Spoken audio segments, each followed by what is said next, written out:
Bismillahirrahmanirrahim. Alhamdulillahirabbil alamin wa sallallahu ala sayyidina maulana Muhammad wa ala alihi wa sahbihi ajma'in. Amma ba'd. Assalamualaikum warahmatullahi taala wabarakatuh. Waalaikumsalam. Alhamdulillah, syukur kepada Allah Subhanahu wa taala yang mudahkan untuk kita pada malam ini, malam yang mulia yang penuh dengan berkat dan rahmat pada Allah Subhanahu wa taala untuk mulakan kursus untuk bab solat.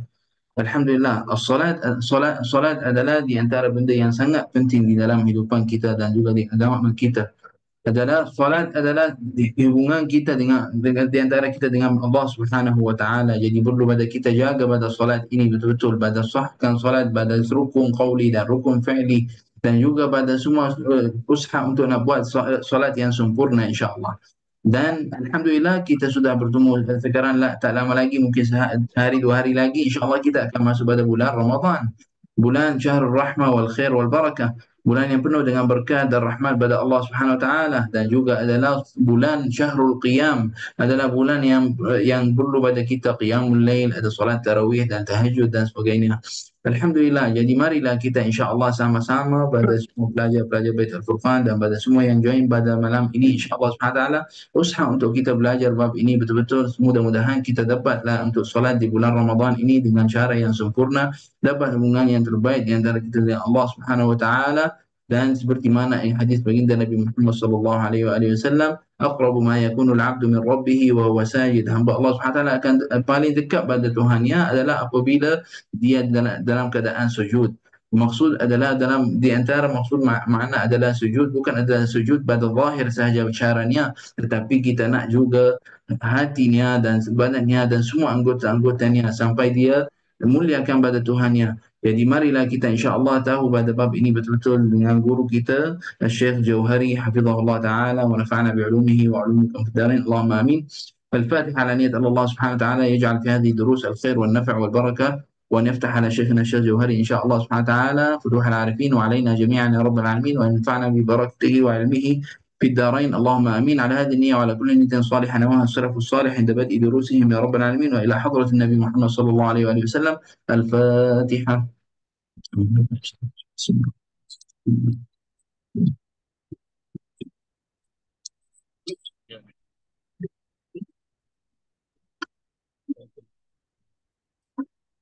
امين يا رب العالمين. تفضل مولانا، بارك الله فيكم. Bismillahirrahmanirrahim. Alhamdulillahirrahmanirrahim. Salatu wassalamu ala asyrafil anbiya'i wal mursalin wa ala alihi washabbihi ajma'in. Allahumma qina wa ta'ala innaka antal alim wa bishrah li sadri wa yassir wa hiya baqat. Terima kasih banyak kepada Syekh Nadir Hafizahullah Ta'ala yang telah memberikan ruangan untuk saya. إذا ممكن مولانا ترفع الصوت قليلا، الصوت بعيد من بعض الشيء. Baik, baik. بارك الله فيكم.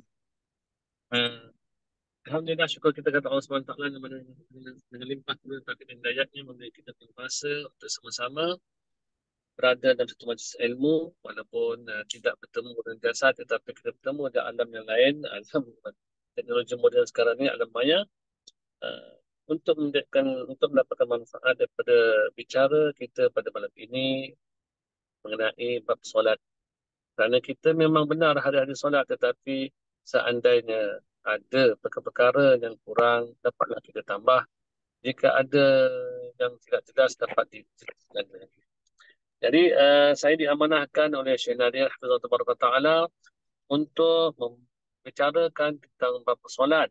Walaupun kita tahu hari-hari kita solat, tapi mudah-mudahan dengan muzakarah kita ini dapat memperbaikkan lagi zahir batin dan solat. InsyaAllah kita akan berada dua pertemuan pada malam ini dan malam besok, insyaAllah. Pada malam ini saya akan bicarakan tentang zahirnya berkaitan dengan sahnya solat ini. Adapun insyaAllah kita akan pergi bicara tentang bagaimanakah hakikat solat itu. Setiap sesuatu tu ada zahir dan ada batinnya. Jadi apakah batinnya solat? InsyaAllah besok kita akan bicara tentang batinnya solat. Baik, saya tidak mau membicarakan tentang waktu. Kita memang kita tahu ada waktu solatnya, tapi sebenarnya maklumlah kita sekarang tengok jam saja. Tengok jam yang kalender, tengok jam, dia tahu tentang waktu solat tersebut. Dan begitu juga tentang keuzuran solat itu, azadus solat, tentang keuzuran solat itu disebabkan tertidur ataupun lupa ataupun seorang melakukan safar, melakukan jamak dan al-ikrah, suatu yang dipaksa. Kalau seorang itu dipaksa untuk jangan solat, pada solat mungkin dia akan ditembak, dibunuh oleh musuh, maka kerana itu uzurlah solatnya itu. Begitu juga tentang seseorang yang bermusafir. Bila safir travelnya itu, safarnya itu membolehkan dia meninggalkan zuhur, solat waktu asar, ataupun melaksanakan asar dan waktu zuhur. Ini sebab keuzuran, sebab di travel. Begitu juga nisyan, lupa dan juga tidur ini, dia adalah perkara yang dimaafkan. Begitu juga tentang waktu-waktu sedia maklum, syarat wajib solat pun sedia maklum tidak dibicarakan kerana ia akan membawa pada bicara yang agak panjang. Juga syarat sah solat, uh, dan sekarang ini kita akan bicarakan, saya akan sentuh tentang babu arkani solat, tentang rukun solat. Kalau nak solat ini kita perlu tahu rukunnya. Ruknu, rukun itu di segi bahasanya sesuatu yang sudut. Janmu syai'il aqwa. Kita kalau bina ni rumah, apakah yang paling kukuh, yang perlu diperkukuhkan? Sesuatu yang perlu diperkukuhkan, yang ini tiang. Sudut-sudut tu, penjuru-penjuru tu. Itu kena ada. Takkan mungkin atap dinding boleh dinaikkan kalaulah tanpa ada tiang-tiang tersebut. Maka rukun tu seumpama itulah dalam solat. Kalau tidak ada rukun, tidak ada tiang ni itu, maka takkan mungkin solat itu dapat didirikan. Baik, ibaratun an juz'in min mahiyatin la tatahaqqaqu illa bih. Bi arkanus solat. Rukun solat itu ada 4 pembahagiannya. Secara kasarnya, secara amnya, rukun solat itu disebut 13. Tetapi dalam rukun 13 ni, kalau dibahagi pula ada 4 lagi rukun. Pertama, arkan qawliyah. Arkan qawliyah ini khamsatun, ada 5. Wajib dibaca dengan betul. Didengar dengan telinga sendiri. Tidak perlu didengarkan telinga orang lain. Kalau disebut saja dibaca, mesti ada lafaz, huruf yang dibaca. Ada suaranya didengar oleh telinga. Tidak boleh dibaca dalam hati. Ataupun mulutnya bergerak tetapi tidak keluar suara. Maka ini tidak sah. Lintasan hati tidak sah. Bibir bergerak tanpa suara tidak sah. Kadang-kadang terlihat juga ada orang mulutnya gerak pun tidak. Maka itu tidak sah. Di sisi mazhab Syafi'i, sama ada imam ataupun makmum ataupun munfarid, orang yang sembahyang seorang-seorang, hendaklah membaca Fatihah. Melainkan orang yang masbuk, itu ada kelonggaran di situ kerana kelewatannya tidak dapat menghabiskan Fatihah ataupun tak mampu, tak sempat membaca Fatihah bersama imam. Kali itu Fatihahnya makmum itu ditanggung oleh imam. Ada secara asasnya Fatihah wajib dibaca oleh imam, oleh makmum muafiq dan juga oleh mereka sembahyang munfarid, sembahyang seorang-seorang. Jadi apakah rukunnya bicara hukum bacaan yang 5 itu? Ialah ucapan takbiratul ihram. Takbiratul ihram itu wajib baca dengan benar. Allahu Akbar. Alhamdulillah kita mereka-mereka yang mengikut talaki bersama Syekh Nadir dan juga zaujahnya. Alhamdulillah terima kasih banyak kerana kehadiran mereka ini telah banyak membantu kita dalam membaikkan bacaan kita. Maka bagi mereka yang sudah melazimkan dengan talaki, itu memang teramat baik sangat. Dan tentu tidak ada masalah lah tentang menyebut bacaan-bacaan ini. Jadi kalau ditanya tadarus yang kita buat selama bulan Ramadan ni macam mana? Apakah manfaatnya? Secara peribadi saya melihat kurang diberi manfaatnya kerana apa? Orang yang duduk baca tadarus itu hanya orang yang sama setiap tahun dan tidak ada, kadang-kadang tidak ada guru yang mampu untuk membetulkan bacaan. Quran tadarus itu perlu dibaca dengan betul dan adanya menyemak. Salah betulkan, salah betulkan. Tapi kadang-kadang orang kanannya menyemak sambil tertidur. Dua orang lagi berbual, seorang lagi nengok Facebook. Siapa yang menyemak sekarang ni? Kita ada sami' dengan mustami'. Perbezaan sami' dengan mustami' itu ialah mustami' orang yang benar-benar duduk memerhatikan bacaan. Adapun sami' adalah orang yang berbetulan lalu tempat itu dia mendengar. Dia terdengar. Dia mendengar saja. Dia bukan orang yang memerhatikan bacaan dan menyemak, tidak menyemak. Sebab itu dia sami'.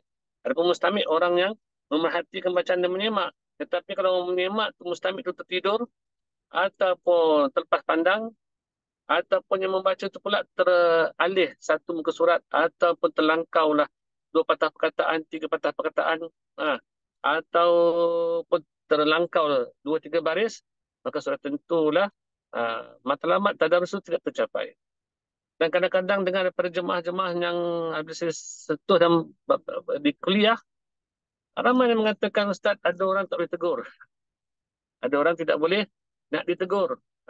Bila tak boleh tegur, bacaan salah itu pun berlalu begitu saja. Sebab itu, saya menyarankan bagi mereka yang masuk tadarus itu, grup tadarus, biarlah mereka yang lancar bacaannya, baik bacaannya.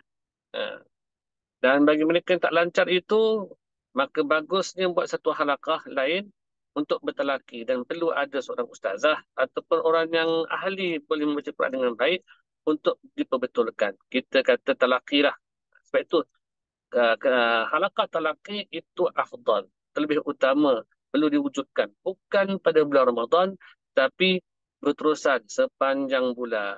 Sepanjang minggu, sepanjang hari, mungkin seminggu, dua, tiga kali halaqah talaki itu perlu dilakukan untuk membaikkan bacaan kita agar kita dapat masuk halaqah tadarus pada tahun-tahun yang akan datang dan dengan bacaan yang lebih baik lagi. Baik, itu sekadar motivasi lah agar kita sentiasa uh, berada dalam halaqah talaqi Quran ini supaya dapat betulkan kita makhraj kita, sifatnya dan tajwidnya.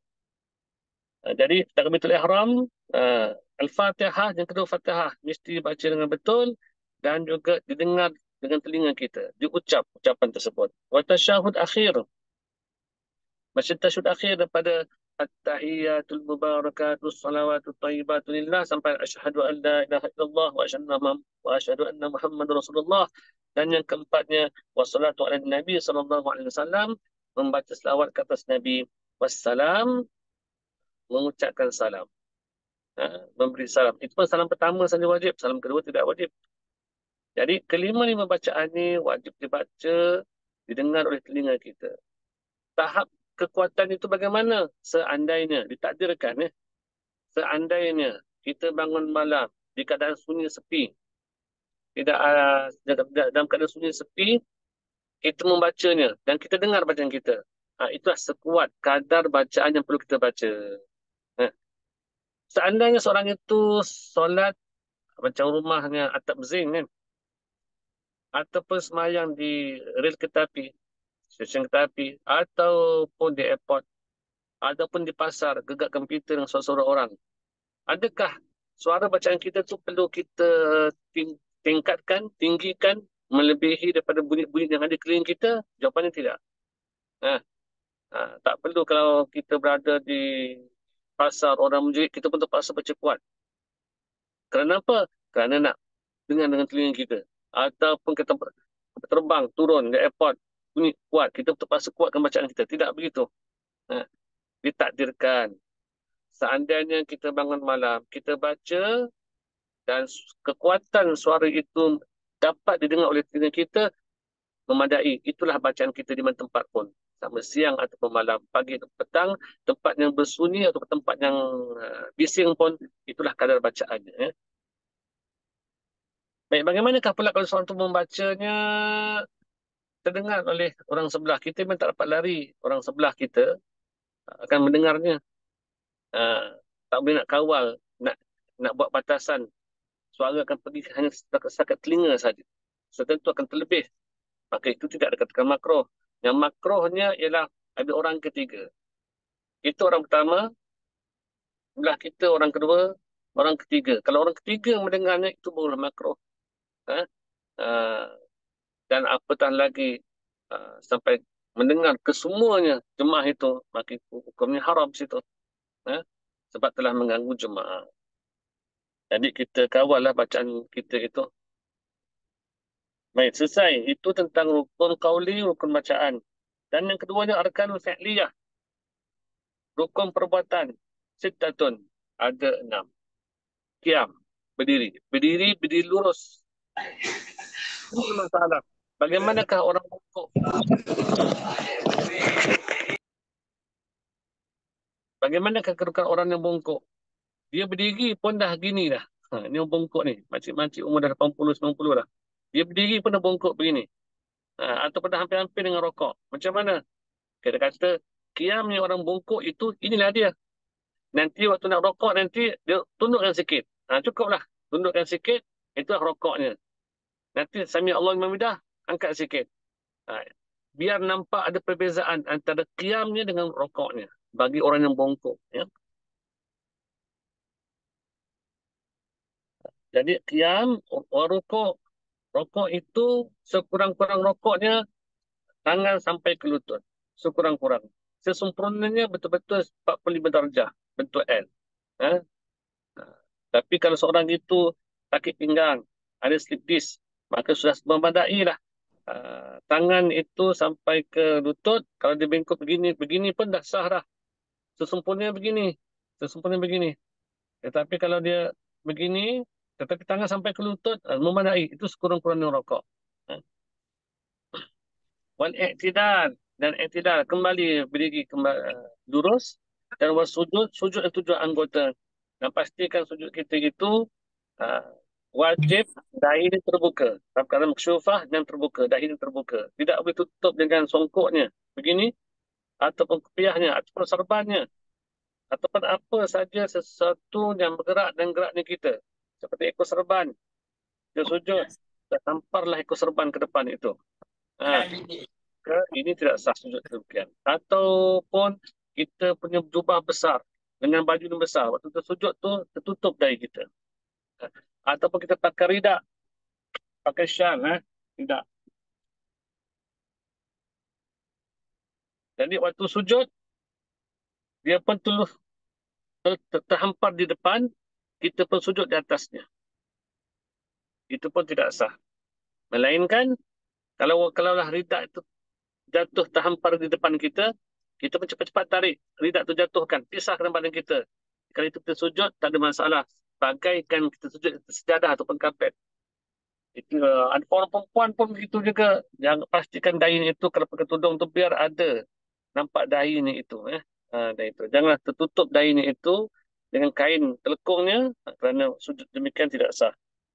Dia punya tipnya ialah jangan sujud di atas sesuatu yang mana ianya bergerak dan gerakan kita. Yang dia kata sekutu buka tu dahi ni, tangan tak wajib terbuka. Lutut tak wajib terbuka.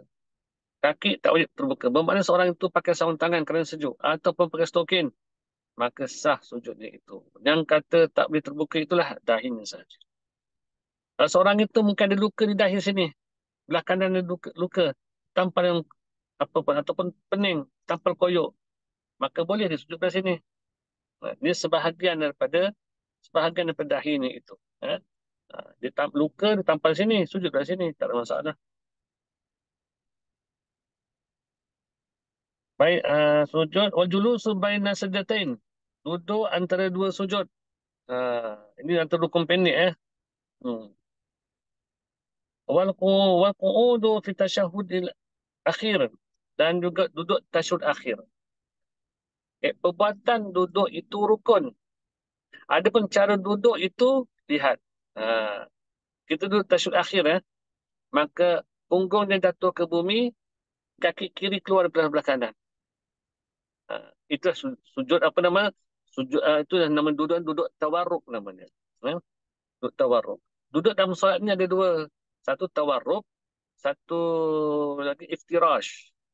Iftirash ini duduk pada setiap keadaan apa pun duduknya begitu, iftirash. Punggung duduk di kaki, tapak kaki kiri. Ya, kanan didirikan. Itu duduk iftirash namanya. Ada pun duduk tawarruk ini, duduk yang mana selepasnya membaca tasyahud, kita akan beri salam. Itulah duduknya, dipanggil duduk tawarruk. Sunatnya duduk tawarruk. Tetapi cara duduk itu, sunatnya cara duduk tu duduk tawarruk. Tapi nak duduk macam mana pun terserah. Orang itu mungkin ada sakit sendi, lututnya, ataupun pinggangnya. Duduk bersila. Tarabuk. Silakan. Duduk bersila, tak ada masalah.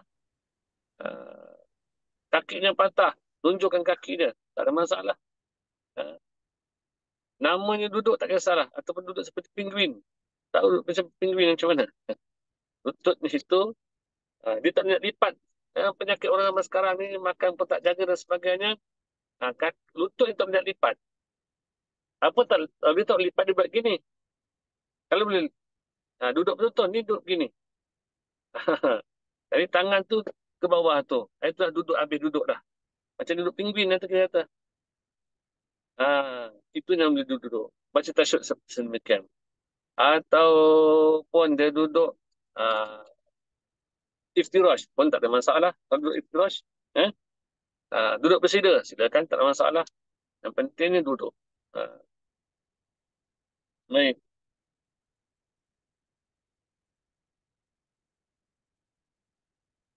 Selesai. Makna rukun solat itu pada rukun perbuatan itu ada 6. Campur dengan 5 di atas tadi, rukun qauli ada 5. Kesemuanya 11. Dan yang ketiga arkanu maknawiyah. Rukun maknawi. Dia bukan bacaan, dia bukan perbuatan, tapi dia rukun. Apa dia? Satu saja, tertib. Maknanya susunan solat itu. Tertib itu adalah merupakan rukun maknawi. Sesuatu yang abstrak lah yang kita boleh fahami. Dan yang ketiga, arkan qalbiyah. Rukun hati. Pun satu juga. Dia adalah niat. Niat itu adalah rukun. Di sisi mazhab Syafi'i, wajib niat. Berbeza dengan mazhab lain. Baik, nak ambil manfaat sikit. Perbezaan khilaf ulama ini. Apakah perbezaannya? Mazhab Syafi'i dan mazhab Hanafi. Tidak Allah ciptakan satu perkara itu sia-sia. Bermakna ada berbagai mazhab. Ini satu kerahmatan. Satu kerahmatan untuk umat ini. Ada khilaf, itu satu rahmah. Contohnya, kita faham bahawa di sisi mazhab Syafi'i, niat itu wajib. Tetapi ada setengah orang diganggu dengan was-was. Sampaikan berkali-kali mengangkat tangan. Berkali-kali ucapan takbiratul ihram. Ini was-was, penyakit. Nak masuk dah Allah, Allah, Allah, Allah Akbar. Syaitan pun berkata, ingat, was-was itu daripada syaitan ya. Betulkan mindset kita. Syaitan itu musuh yang nyata. Dia adalah pendusta, tidak boleh percaya. Betulkan mindset kita. Siapa ada was-was, betulkan mindset. Syaitan itu pendusta. Dia adalah musuh yang nyata. Kata-kata tidak boleh diikuti. Betulkan mindset ini dulu.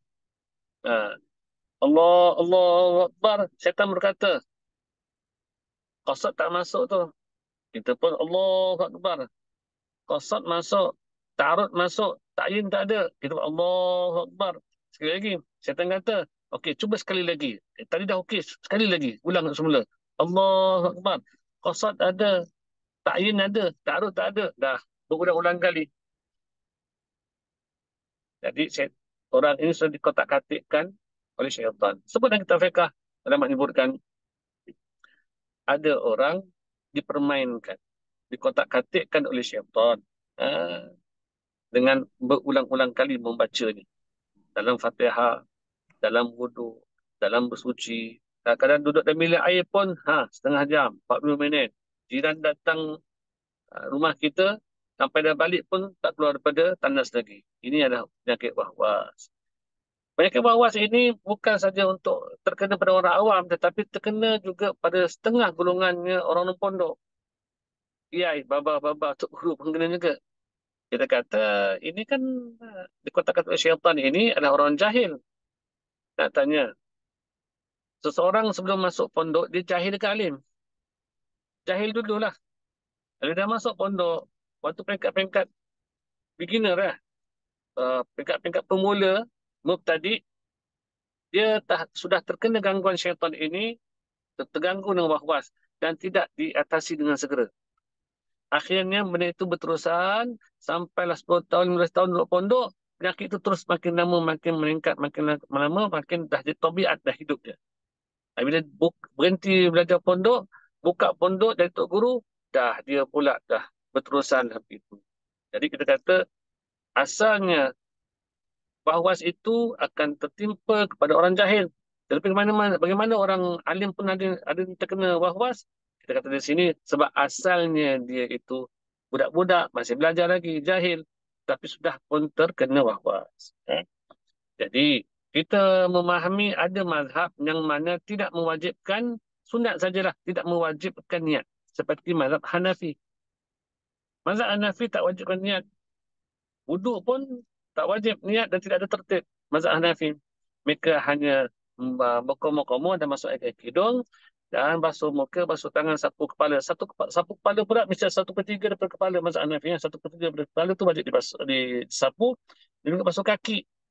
Ha, ada pun niat itu sunat, ada pun tertib pun sunat juga pada wuduknya.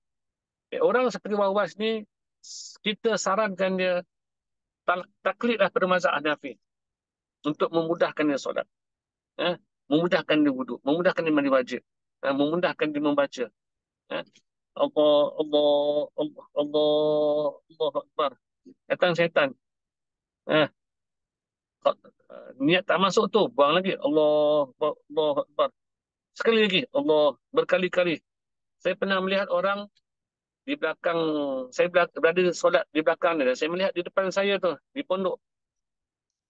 Lepas tu saya balik pada Yaman, saya masuk pondok dan hari-hari lah kita datang santai-santai nak beribadat pada bulan Ramadan. Dan ada pondok kosong saya sewa. Jadi saya perasan beberapa hari sebelumnya itu ada seseorang berkali-kali angkat takbir. Akhirnya pada dalam solat tarawih saya duduk di belakangnya selang dua soft. Saya sengaja nak melihat, nak jadikan pengalaman hidup. Pengalaman hidup supaya menjadi kembahan dalam pengajian kita. Memang benar ada orang mengangkat tangan itu berkali-kali, berniat berkali-kali sampai saya kira tak 16, 17 kali. Saya kira 1, 2, 3, berkali-kali angkat 16, 17 kali dia angkat takbirnya itu. Mengucap takbir ihram, mengangkat tangan berkali-kali. Jadi memandangkan kita ini bukan nak menafikan mazhab lain, kekal terus dalam mazhab Syafi'i, tidak juga. Kita lebih kelonggaran untuk bertaklid pada mazhab lain. Macam kita awal bulan nanti kan, kita di mazhab Syafi'i harus kita bertaklid pada mazhab Maliki. Ya, untuk sebulan tanpa meninggalkan niat pada tiap-tiap malam. Ha? Harus. Habis itu juga keharusan ini kita gunakan juga seperti bayar zakat fitrah. Zakat fitrah ini asalnya bayar dengan makanan asasi tempatan seperti beras. Kalau gandum-gandum, kalau kacang-kacang, kalau jagung-jagung, tempat kita makan beras, maka bayar beras. Ain yang beras itu.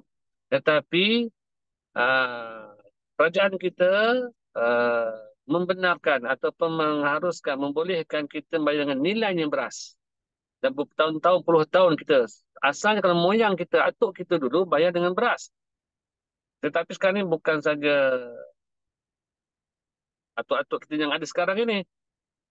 Atuk dulu, moyang kita dulu. Dan sekarang semua orang berpuluh tahun dan 40 tahun, 50 tahun semua bayar dengan nilai duit. Atau orang pondok pun, orang mengaji agama pun bayar duit. Sebab apa? Dia haruskan kita bertaklid pada mazhab Hanafi. Justru itu, bagi orang was-was ini, Allahu Akbar. Sekali cukup. Datang syaitan. Niat tak masuk tu. Beritahu pada syaitan itu, aku dah tukar mazhab. Selesai masalah. Eh, Allah Akbar. Qasad tak masuk lagi. Ta'arud tak masuk lagi. Ta'i tak masuk lagi. Dah, aku dah tukar mazhab dah. Selesai masalah. Eh? Jadi, sebab itu bagus. Program seperti ini, kita terus muzakarahkan, ulang kaji balik apa yang kita dah pelajari dulu-dulunya, mungkin kita terlupa atau terlepas pandang ataupun tak sempurna, maka kita sempurnakan dengan apa cara pengajian yang ada secara online ke, tak laki lebih baik lagi. Eh? Untuk membaikkan lagi kefahaman kita tentang agama ni. Baik. Jadi, terima kasih banyak Pak Syena kerana menganjurkan program seperti ini untuk membaikkan lagi, upgradekan lagi kita punya pengetahuan tentang ilmu bab solat khususnya. Baik, selesai tentang bicara tentang rukun itu. Baik, rukun pertama tadi kita pergi, rukun solat itu ada 13. Ada setengah kitab menyebutkan ada rukun solat itu ada 17. Dan kitab Safiatul Najam 17.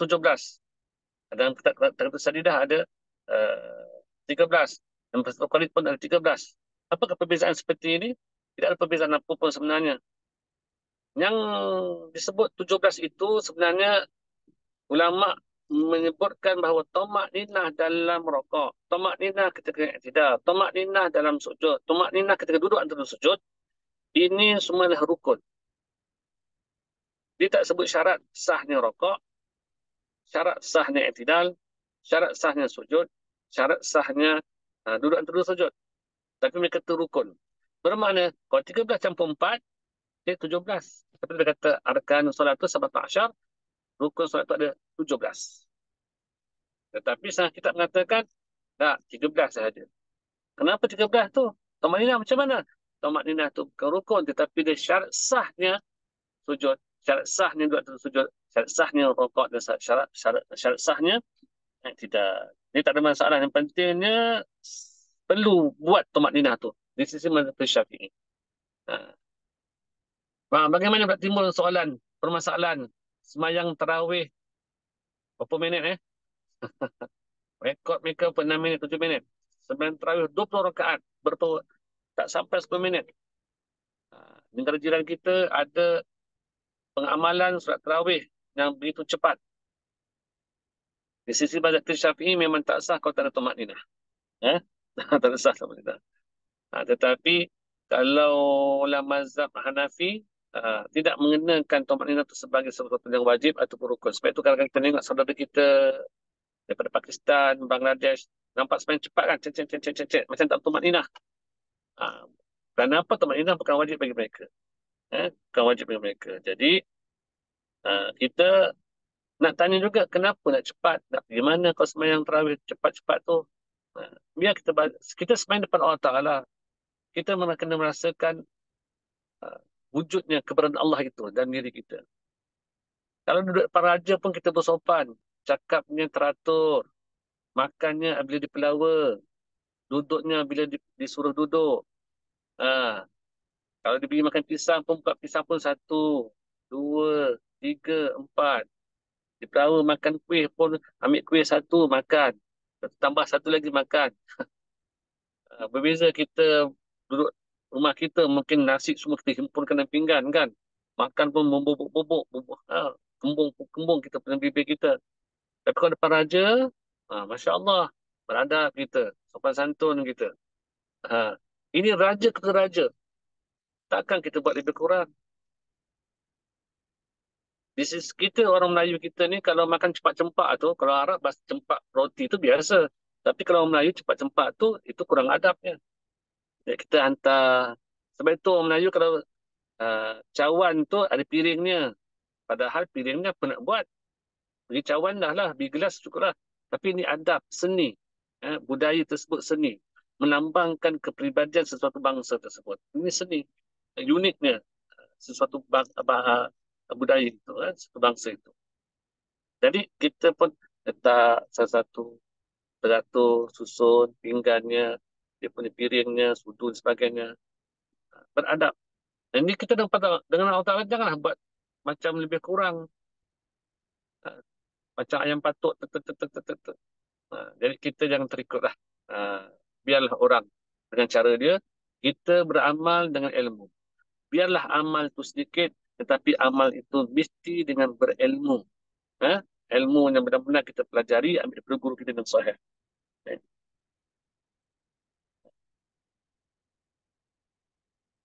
Baik, jadi rukun pertama lah niat, tempatnya di hati. Bagi solat fardu ni, bisa ada qasar ta'yin seperti yang telah tuan-tuan perempuan maklum kali ini. Dan rukun yang kedua itulah takbiratul ihram, mengucap takbiratul ihram itu dengan ucapan Allahu Akbar. Ah, tentang panjangnya itu, boleh kita panjangkan sampai 12 harakat. Tengahnya mengatakan sampai 14 harakat. Allahu Akbar. Tetapi nak tanya juga kenapa panjang sangat? Apa yang kita bawa dalam solat sampai panjang sangat? Berapa kilo beras, berapa kilo tepung yang kita bawa, kita pikul, tongges dalam solat sampai ke tempat sepanjang. Allah tu. Sebab itu, sebelum solat dah buat persiapan solat. Sebelum solat dah solat. Maksudnya ingatan kita, minda kita, jiwa kita selesai saja zuhur dah pergi ke asar. Selesai saja asar sudah pergi ingatan dan minda kita, hati jiwa kita kepada maghrib. Sudah bersedia untuk solat. Ah, Kita tu berapa rumah. Kalau tengah hari panas tu solat apa kakak? Maghrib ke? Subuh? Bukan. Tertentu zuhur. Kita keluar rumah yang mana panasnya dah tak terik. Dah mula sejuk. Dah mula tenang kepanasan itu. Agak-agak solat apa tu? Maghrib? Zuhur? Tak. Asar. Kita keluar rumah waktu cuaca dah kelam. Agak-agak solat apa tu? Maghrib. Bila cuaca apa tu cuaca pun dah gelap terus. Lepas maghrib apa solat apa? Subuh. Bangun tidur dalam keadaan letih-letih mengantuk-ngantuk. Apa solat apa? Subuh. Ada isyak lepas maghrib isyak. Bangun tidur apa dia? Subuh. Minda kita dan jiwa kita dah mengatakan setiap waktu tu waktu-waktu tu sudah ditetapkan. Dia tak perlu kita nak fokus lagi nak sembahyang apa tak ada lagi dah. Eh? Jadi semudah itu sebenarnya kalau kita masukkan niat dalam takbiratul ihram kita itu. Ya? Tak perlu berpayah-payah. Ingat niat itu adalah lintasan hati, bukannya susunan kata-kata. Kalau kita cuba menyusun kata-kata saja aku sembahyang fardu zuhur 4 rakaat menghadap kiblat kerana Allah Taala. Panjang tu. Sebab itulah Imam Ghazali berkata, hendaklah kamu lafazkan sunat lafazkan niat itu. Dan niat itu wajib, lafaz itu di lidah, niat itu di hati. Dan tujuannya lafazkan niat itu untuk membimbing hati kita. Untuk membimbing hati kita. Jadi Allah masuk terus tu. Macam kita lah, perut lapar terus tahu ingat makan. Kan mudah begitu. Ni dah tahu dah, Allah nak sembahyang zuhur kan? Allah Akbar. Tertentu zuhur tu fardu. Ha, Ta'yinkan saja zuhur, selesai masalah. Kalau kita ada niat dengan qasar, masukkan qasar pula. Maka itu boleh dihalusi lagi lah. Jadi mungkin dalam kita punya platform sekarang ini mungkin tak cukup masa. Nanti boleh PM saya ataupun tanya Syekh Nadir bagaimana untuk menghalusi lagi lah perkara bab niat dan sebagainya itu. Baik, seterusnya rukun yang kedua itu takbiratul ihram. Dan rukun yang ketiga itu al-qiyamu ala qadir fil fard. Jadi berdirinya orang yang mampu untuk berdiri itu dalam solat fardu. Sebut solat fardu.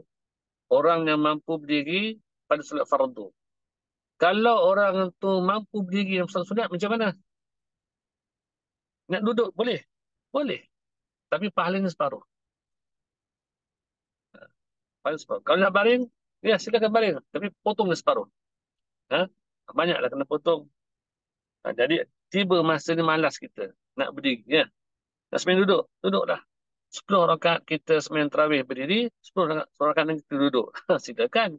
Tapi pahalanya tak samalah dengan orang berdiri. Hmm. Ada pun orang yang uzur, tak mampu nak berdiri. Keinginan kuat nak berdiri tapi tak mampu. Sebab uzurnya itu, dia sembahyang duduk. Maka pahalanya seperti mana orang sembahyang berdiri. Ini bagi sembahyang fardu, wajib berdiri, sembahyang sunat, boleh duduk.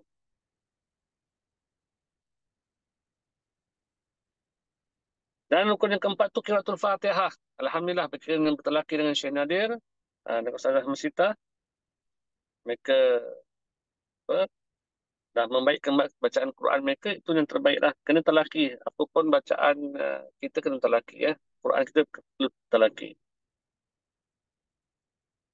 Dan membaca Fatihah itu tidak seperti mana kita baca hmm, seperti anak-anak sekolah di kafah. Alhamdulillahi Rabbil Alamin. Ar-Rahmanir Rahim. Malik Yaumiddin. Iyyaka na'budu wa iyyaka nasta'in. Kalau Fatihah macam itulah kita bawa dalam solat, so tentu tak sah. Eh? Mati mengejut. Nasta'in. Ya, tertinggal situ tu. Mustaqim. Ya, tertinggal situ. Maka hilang satu huruf pun tidak sah. Jadi Fatihah itu, kalau kita baca dalam kiraatnya Hafs, Maliki, 156 huruf. Jangan gugur, jangan kurang daripada 156 huruf. Tapi kalau kita baca kiraat Duri dan yang lainnya, tidak memanjangkan Maliki, tapi baca Maliki, maka mesti ada 155 huruf. Jangan kurang daripada itu. Eh? Jadi kalau kita baca Maliki, maka naklah ada semua totalnya huruf itu adalah 156 huruf. Itu boleh rujuk dalam kitab Ahlul Sadidah. Dan seterusnya, rukun yang kelima itu rokok. Rokok, sekurang-kurangnya rokok itu tangan sampai ke lutut, seperti yang telah diterangkan tadi. Dan sesempurnanya, hendaklah dia siku L lah kita kata. Siku L, 45 darjah. Dan mesti ada tumakninah di situ. Di sisi betul Syafi'i. Dan seterusnya, i'tidal. I'tidal, habis angkat tangan kita, sunat angkat tangan kan. Sunat angkat tangan ni pada beberapa tempat. Sunat angkat tangan pada 4 tempat. Ketika takbiratul ihram, ketika mana nak turun rokok, ketika mana nak naik i'tidal, dan ketika mana nak bangun daripada rakaat kedua, lepas membaca tasyahud awal ke rakaat ketiga. Sunat kita angkat tangan. Jadi apabila kita angkat tangan itu, sami Allahu liman hamidah tu, turunkan tangan, diam.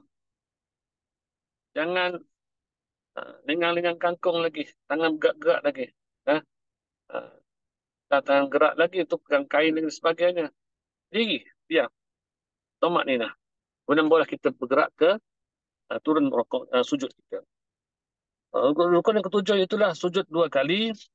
Yang maklum dengan 7 anggota. Seperti yang telah terangkan tadi, jangan sujud jangan tertutup dari kita dengan sesuatu. Dan rukun yang ke-8 itu ialah sujud, duduk antara 2 sujud.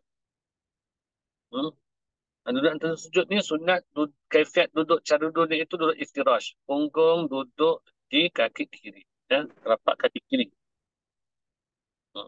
Sunat nak baca Rabbi Fili Warhamdi itu. Di sisi mazhab Hanafi, Rabbi Fili. Sebab itu kita nampak kejap dia. Allahu Akbar, Rabbi Fili, Allahu Akbar. Tu nampak. Kenapa dia baca cepat? Tak, sebenarnya baca Rabbi Fili saja. Kita Rabbi Fili Warhamdi Wajibuni Wafa'ni Warazuni Wajibuni Wa'afini Wafa'ni. Itu kita lambat sikit. Kalau tengok orang Pakistan, Bangladesh, Myanmar dan sebagainya, mereka Hanafi, Allahu Akbar, Allahu Akbar cepat. Sebab bacaan itu hanya Rabbi Fili sahaja. Dan seterusnya, rukun yang ke-9 itu adalah tasyahud akhir. Maka bacaan yang wajib dibaca itu ialah At-Tahiyatu Lillah. Paling ringkas. Salamun, tak ada alif lam. Salamun. Salamun alaih. Salamun alaina. Assalamun alaika ayuhan nabi wa rahmatullahi wa barakatuh. Salamun alaina wa ala ibadillahi salihin. Tidak ada alif lam. Dan tidak ada alif lam syamsiah situ. Asyhadu an la ilaha illallah wa asyhadu anna Muhammadar Rasulullah. Inilah sekurang-kurangnya tasyahud akhir. Sempurnanya seperti mana tuan-tuan baca selama ni. At-tahiyatul mubarakatus salawat thayyibatu lillah. Assalamualaikum. Assalamualaikum. Dan rukun seterusnya ialah al-qu'udu fi tasyahud akhir. Duduk ni tasyahud akhir itu tak kira duduk macam mana pun. Cuma disunatkan duduk dalam duduk dalam tawarruk. Punggung jatuh ke bumi, kaki kiri keluar belah kanan kita. Dan yang ke-11 itu ialah selawat kata Nabi. Sekurang-kurang selawat itu bacaannya Allahumma salli ala Muhammad, memadai. Sekurang-kurangnya. Nak tambah Sayyidina, silakan. Saya ulama mengatakan tak bertambah sebab apa, ini buat ibadat, jangan tambah-tambah lagi. Saya ulama mengatakan boleh tambah kerana apa? Kerana beradab. beradab dengan Nabi. Takkanlah Nabi kita panggil Muhammad saja. Kita ni pun sesama kita pun, Datuk, Bapa Datuk, Tan Sri, kan bukan nama dia Tan Sri, nama Ismail. Tapi Tan Sri, Datuk, kan? Dengan orang kita letak gelarannya. Dengan Nabi, letaklah gelaran Nabi itu Sayyidina.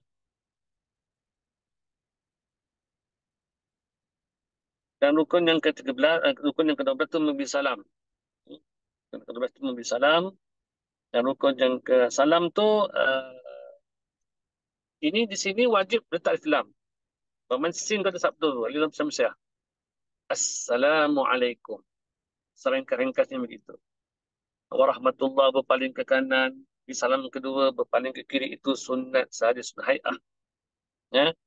Uh, yang ni kena ada alif lam. Dan Assalamualaikum warahmatullah. Assalamualaikum warahmatullah. Hilang alif lam situ.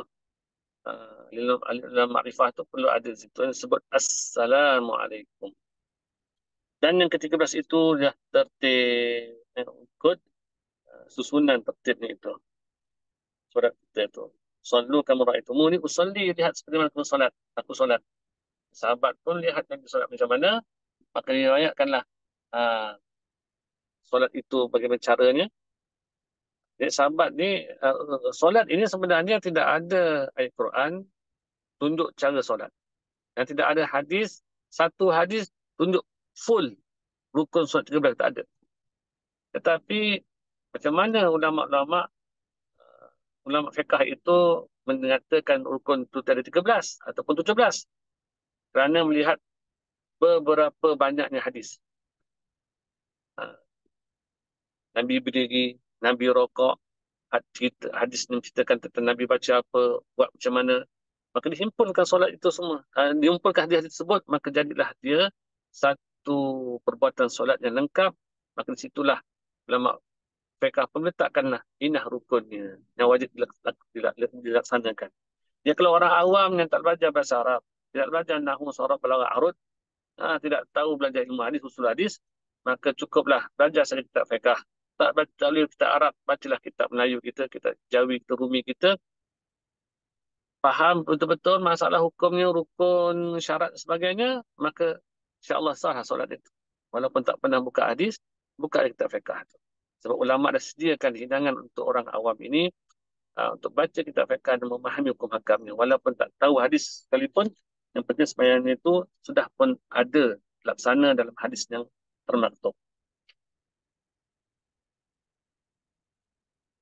Baik, tentang sunat-sunat pula. Kita sentuh sikit tentang sunat-sunat. Ya.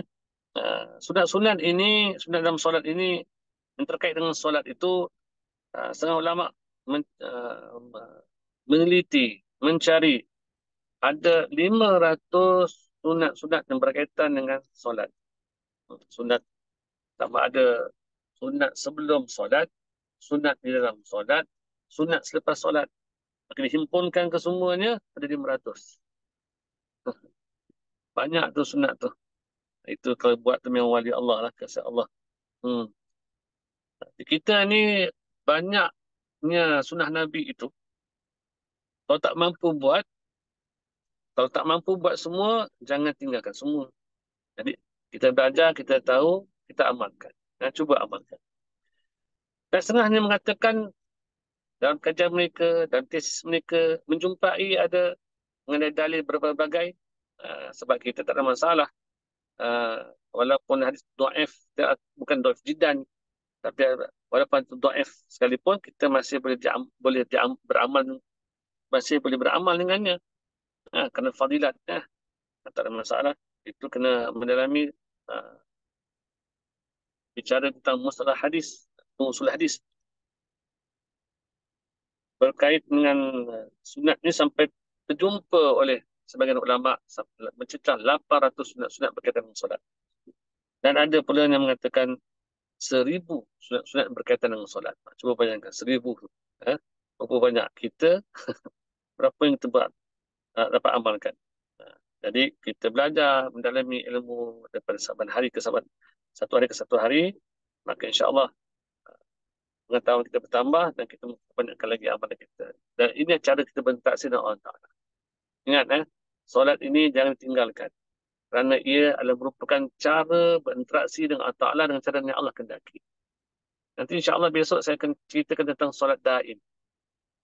Apa itu solat daim? Ini topik yang amat menarik dan panas. Kerana ada orang tersesat dengan salah faham solat daim. Ya. Sebab itu dalam perhatian saya, uh, ada kelompok orang-orang yang tak semayang ini dikarenakan mereka salah faham dalam memahami solat daim. Saya baru-baru ni daurah di IPK Shah Alam, uh, keluar dari pintu masjid, berbual dua kakak ni. Kata, Ustaz, insyaAllah Ustaz kita lepas ni solat daim lah. InsyaAllah dah faham tak apalah.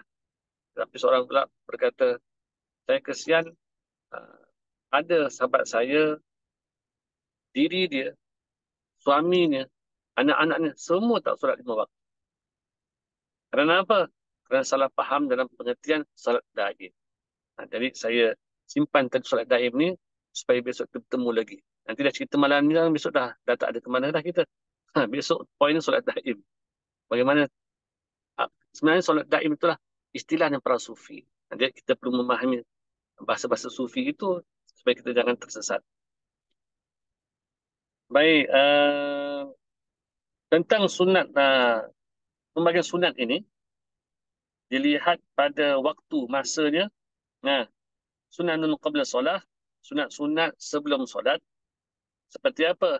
Seperti azan, iqamat dan bersiwak, sugi gigi. Ini antara sunat-sunat sebelum solat.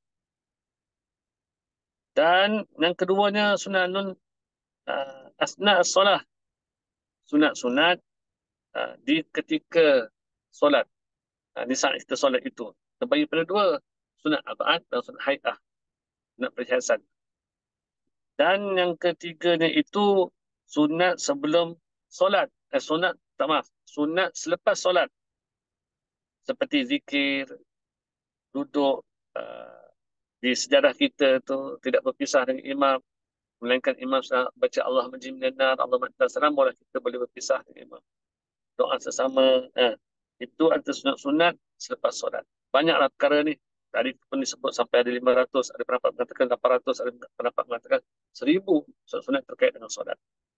Benda ni perlu didalami teruslah belajar fiqh. Kita kalau belajar tauhid, hakikat, makrifat pun jangan lupa fiqh jangan ditinggalkan. Kerana fiqh itu adalah sarungnya hakikat. Baik ni isi kerana kulit. Kalau tanpa kulit, isi akan rosak. Kalau kulit itu, kulit buah, dia berlubang, dia makan tupai. Tertentu isinya rosak. Ataupun kita beli durian, kita buka durian. Durian ni sedapnya, tangkainya masih hijau. Baru jatuh daripada pokok. Kita buka, kita makan. Itu pun terbaik rasanya.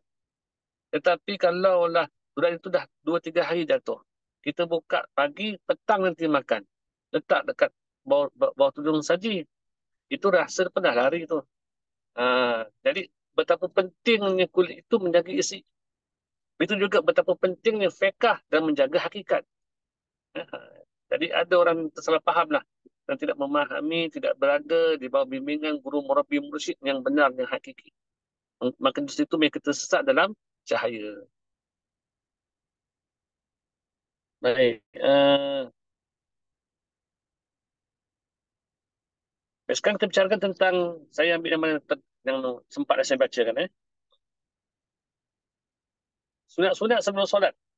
Kita faham tadi, ada sunat sebelum solat, ada sunat ketika solat, ada sunat selepas solat.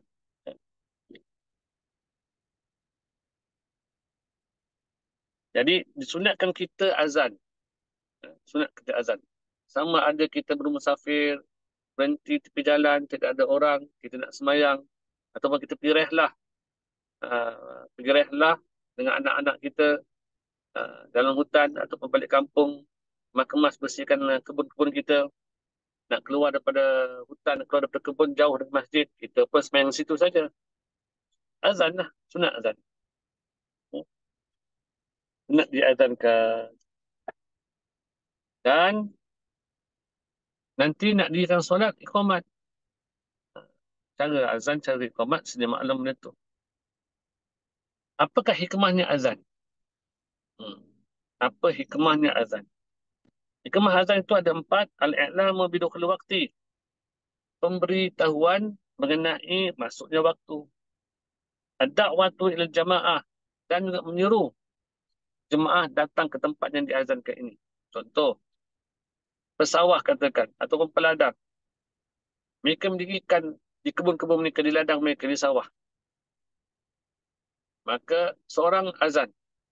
Apabila azan, hikmahnya azan itulah untuk memanggil mereka-mereka yang ada di hujung-hujung kebun sana, di hujung-hujung ladang sana, sawah sana. Marilah datang ke sini, kita dirikan solat di sini. Sebab itu, sunat kita azankan.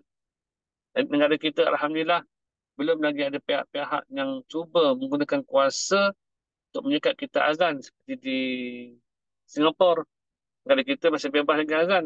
Azan lah. Ha. Selagi mana belum lagi dikengkang untuk kita supaya jangan azan. Azan. Jadi tujuannya apa? Untuk memberitahu waktu masuk. Keduanya itu nak memanggil mereka di luar sana, marilah berkumpul di sini. Ha, untuk kita buat jemaah di sini. Dan yang ketiganya, nak memberitahu pada tempatnya berjemaah di sini. Di mana tempat azan, di situ tempat berjemaah. Ha? Ha. Dan yang ketiganya, izhar syiar Islam, ialah syiar Islam. Ha? Wallah alim besar, kita doakan banyak-banyak supaya negara kita ni aman, dipimpin oleh orang yang amanah, dipegang orang Islam dan sukakan Islam. Daripada kalangan orang Islam, pemimpin yang orang Islam dan sukakan Islam dan menjalani Islam dan menghayati Islam dan membawa hidup mereka ini, negara ini kepada Islam. Amin ya rabbal alamin. Baik, uh, kalau ditanya manakah afdal? Jadi imam ke jadi bilal? Uh, kalau lah tak diseru orang datang, orang tak datang. Pak Imam nak berimam dengan siapa pula? Dengan Pak Bilal saja. Berdua. Mana lebih afdal? Memegang jawatan imam ataupun memegang jawatan Bilal? Kalau Pak Bilal tak panggil, orang tak datang. Ha. Kalau pula Pak Imam tak ada, orang tak nak salat berjemaah, semua takut. Bukan semua orang mampu nak jadi imam salat berjemaah. Kadang tu kalau imam tak datang, masing-masing tak keluar rumah. Duduk tepi-tepi masjid pun tak keluar rumah. Saya pengalaman begitulah di kampung-kampung. Sebab apa? Potensinya jadi imam tu hampir-hampir luput di kampung-kampung. Akhirnya Pak Imam tua dah meninggal 2 tahun, tidak ada Pak Imam yang nak mengganti tempat kedudukan Pak Imam yang pertama tu. Cuma metod tolak itulah. Jemput nenek-nenek di imam gitu saja. Dia nak jadi imam, bukan semua orang boleh imam. Kalau nak pukul orang, boleh pukul orang. Tetapi jangan tolak jadi imam. Memang tak mampu, tak kuat nak jadi imam. Kadang-kadang kepala kain pun bergegar sampai berpusing tahu 7 kali. Macam mana? Jadi di sini ada pembahasannya. Azan itu, dilihat pada sudut azan, itu lebih afdal. Tetapi dilihat pada sudut uh, di sisi Imam Romli pula, jadi imam lebih afdal. Hmm. Dan ada yang mengatakan azan itu lebih afdal. Ya. Kenapa? Kerana azan itu dia memanggil orang ramai.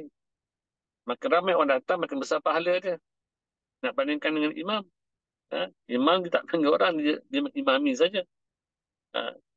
Namun di situ khilaf ini telah disudahi dengan Imam Nawawi mengatakan tetapi minta maaf, menjadi imam tu itu paling afdal di sisi Imam Rafi'i. Kerana apa? Kerana menjadi imam tu itulah makamnya Nabi. Nabi tak pernah selama hidup di situ jadi Bilal. Jadi muazzin, tetapi Nabi itu jadi imam. Kata Imam Rafi'i, menjadi jawatan imam. Jawatan ini bukan jawatan di masjid lah. Jawatan kedudukan imam di depan tu. Dari sembahyang jemaah. Itu lebih afdal kata Imam Rafi'i kerana ia menduduki kedudukan Nabi. Sebab Nabi jadi imam. Dan itu ada merupakan fardu kifayah. Kalau nak tempat kita, sebab itu ada perbahasan yang agak ditelitikan. Kita berada di sebuah surau. Kita berada taman, ada surau. Dan di samping kita juga ada masjid. Nak semayang mana? Lebih afdal. Kita kata semayang berjemaah tempat yang ramai itu lebih afdal. Tempat jemaahnya besar. Jadi selalunya kita memahami tempat yang banyak yang jemaah itulah di masjid. Surau ni mungkin 4-5 orang. Kalau Zuhur Asar tu 4-5 orang saja. Maghrib banyak sikit. Masjid mungkin satu saf, dua saf. Maka semayang di masjid lebih afdal kerana melihat pada ramai jemaah. Namun ada setengah orang, dia lebih afdal semayang di surau tempatnya sedikit.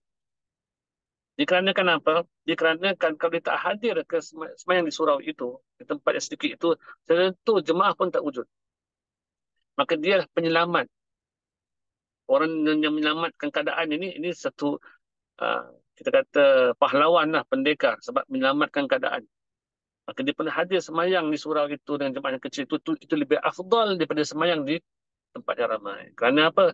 Kerana keberadaan itu telah menyebabkan terangkatnya fardu kifayah itu. Ya? Sebab mendirikan fardu kifayah kan, itu lebih afdal. Dan tetapi khilaf juga dengan Imam Nawawi mengatakan azan itu lebih afdal. Kerana apa? Kalau tanpa azan, tak ada orang panggil, tak ada jemaah wujud pun sekali.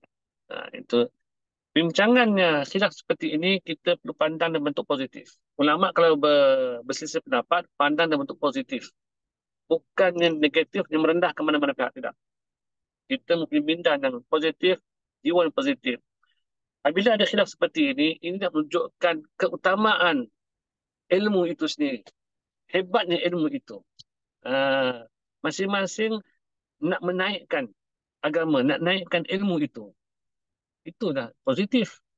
Bukan nak merendah, meremehkan, naikkan itu, jatuhkan ini, itu bukan. Di dalam perbincangan orang berdebat tentang ilmu ini, perdebatan ilmu ini, mesti minda dan jiwa yang positif. Itu adabnya dalam berdebat. Sekarang ini, apabila satu pihak A, nak berdebat dengan pihak B. Baik, sekarang persilakan. Pihak A datangkan hujah dia. Sekarang setelah selesai, pihak B datangkan hujah dia.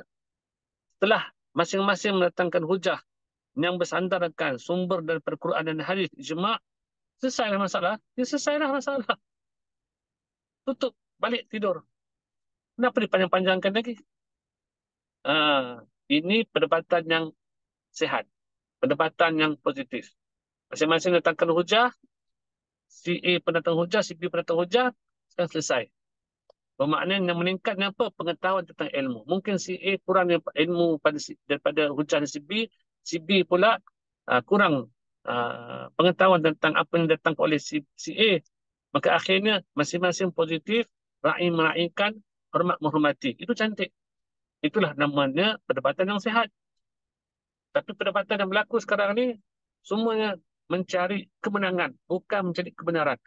Setelah itu pula diikuti dengan setelah forum perdebatan selesai, diikuti dengan pengikut masing-masing melontarkan kata-kata kesat, mengadu domba dan sebagainya.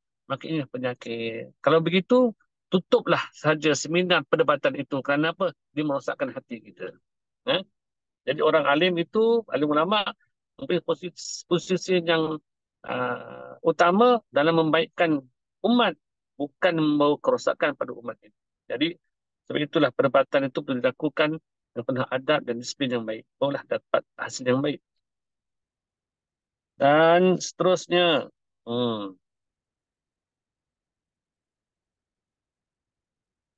tentang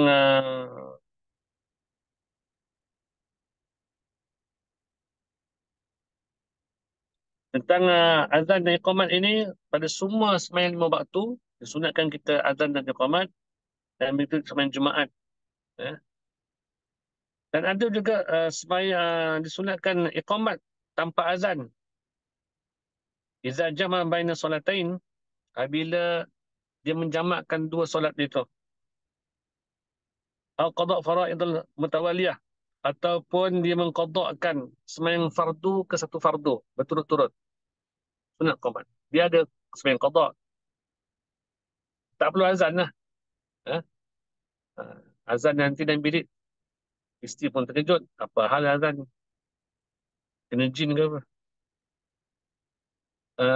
Sembahyang Zuhur, iqamat dulu. Zuhur, qada Zuhur. Bangun lagi, iqamat untuk qada Asar. Bangun lagi iqamat untuk qada Maghrib. Berterusanlah. Ha. Isyak, Subuh, Zuhur, Asar, Maghrib dan seterusnya. Ya. Yang ketiga pula, anda yang disunatkan nida, menyeru tanpa ada azan. Azan tak ada, iqamat pun tak ada. Ia adalah merupakan sembahyang sunat yang disyarakkan untuk berjemaah. Apakah sembahyang sunat yang disunatkan untuk kita berjemaah? Ini dua hari raya, Idul Fitri dan Adha. Ataupun sembahyang gerhana matahari atau gerhana bulan. Tidak ada azan, tidak ada qamat, tapi diseru. Fayaqulu masalan di salatul Aid, salatul Aid rahimakumullah. Terjemah Melayunya, solat hari raya, mudah-mudahan Allah merahmati kamu. Jadi, kalau dimelayukan, orang pun nampak pelik juga. Had itulah maknanya. Maka kita bacalah. Salatul Aid rahimakumullah. Ataupun salat tarawih rahimakumullah. Itu menyeru. Tidak ada azan, tidak ada disunatkan untuk iqamat. Dan keempatnya itu tidak disunatkan untuk azan. Tidak disunatkan juga untuk iqamat dan nida dan menyeru. Seperti apa? Dan dia tidak disunatkan untuk berjemaah. Tetapi solat yang tak disunatkan untuk berjemaah. Kalau buat berjemaah, apa hukumnya? Harus. Seperti solat duha, solat rawatib, qabliyah ba'diyah, before after. Ha? Sunat. Mana tidak disunatkan untuk azan, untuk iqamat dan untuk menyeru. Jadi kadang-kadang muslimat kan buat solat duha berjemaah, tasbih berjemaah. Macam dalam Ramadan ni mungkin dijemput seorang ustazah untuk memimpin solat berjemaah tasbih, solat berjemaah dan duha. Boleh, tak ada masalah. Harus berjemaah. Jadi kita kata di sini, sembahyang sunat yang dituntut berjemaah, yang tidak dituntut untuk berjemaah, maka kalau dilakukan solat berjemaah, ianya harus hukum.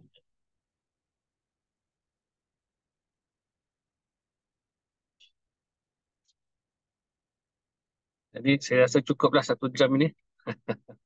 Ha?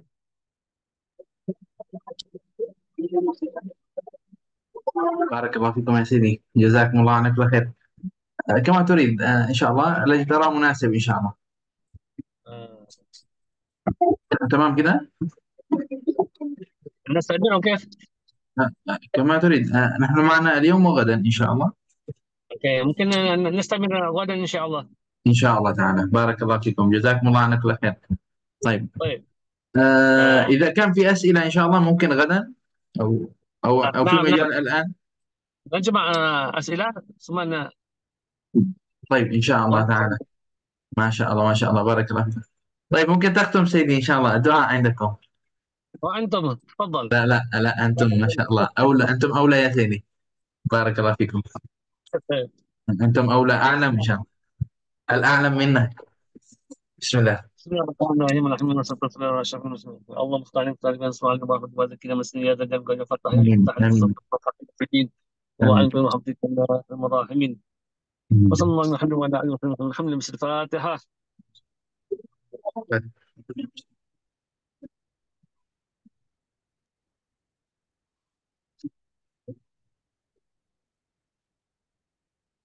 آمين آمين يا رب العالمين. بارك الله فيكم يا سيدي وجزاكم الله عنا كل خير. الحمد لله. شكر kepada Allah Subhanahu wa taala. Insyaallah غدا باذن الله الساعه 9 insyaallah taala. Barakallahu fikum. Alhamdulillah, syukur kepada Allah Subhanahu wa taala yang mudahkan untuk kita untuk hadir pada majlis ini pada malam ini, malam yang penuh dengan rahmat dan berkat pada Allah Subhanahu wa taala. Semoga Allah Subhanahu wa taala terima usaha kita untuk hadir pada majlis ini, pada majlis ta'lim insyaallah, untuk kita belajar bab salat. Dan semoga Allah Subhanahu Wa Taala bermudahkan untuk kita, insya-Allah pelajaran kita tamat dengan baik biiznillah, dan juga mudah-mudahan biiznillah kita amalkan dengan apa yang kita belajar. Saya harap pada semua pelajar, insya-Allah jika ada soalan ataupun apa-apa nak tanya, boleh biiznillah Subhanahu Wa Taala kumpulkan soalan pada masa esok, insya-Allah di selepas kelas esok, insya-Allah mungkin kita akan ada masa lebih sikit untuk sesi soal jawab. Jadi siapa-siapa ada soal jawab tentang bab solat, insya-Allah kita buka peluang untuk bab ini. Marilah kita sama-sama betulkan solat kita untuk mudah-mudahan insya-Allah Subhanahu wa taala nakun minal muqarrabin ila Allah Subhanahu wa taala, jadikan di antara orang yang dekat pada Allah Subhanahu wa taala. Amin ya rabbal alamin. Barakallahu fikum wa kullu amin wa antum bikhair. Ramadan dekat. Semoga Allah Subhanahu wa taala mudahkan untuk kita. Amin ya rabbal alamin. Barakallahu fikum. Hadza wallahu ta'ala أعلم. سبحانك اللهم وبحمدك أشهد أن لا إله إلا أنت نستغفرك ونتوب إليك وصلى الله على سيدنا محمد وعلى آله وصحبه أجمعين والحمد لله رب العالمين. السلام عليكم ورحمة الله تعالى وبركاته.